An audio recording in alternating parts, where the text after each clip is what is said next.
तो हम लोग मौके पे पहुंचे हैं, तो वहाँ सूरत हाल यही कि बिखरे हुए लोग थे, यानी कि कोई ऐसे नहीं था कि जिसको हम कहें कि अच्छी हालत वाला, सारे बिखरे हुए थे। उसी टाइम हम लोगों ने अपनी गाड़ियों को अलर्ट किया हुआ था, 30 की 30 गाड़ियाँ हमारी मौके पे पहुंची हैं और ज़ख्मी और जो डेड बॉडी एक्सपायर है उनको यहाँ सिविल पहुंचाया, BMC पहुंचाया, CMH गई हैं, शेख जायद हॉस्पिटल पे पहुंचाया उन्हें।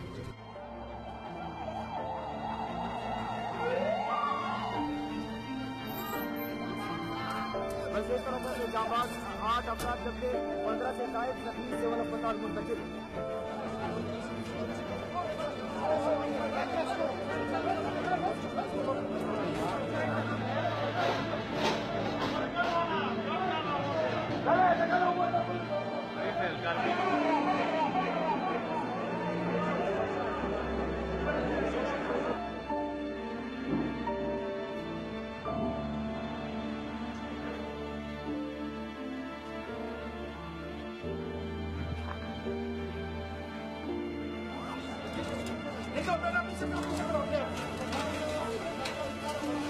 शाहिद भाई पीछे आओ।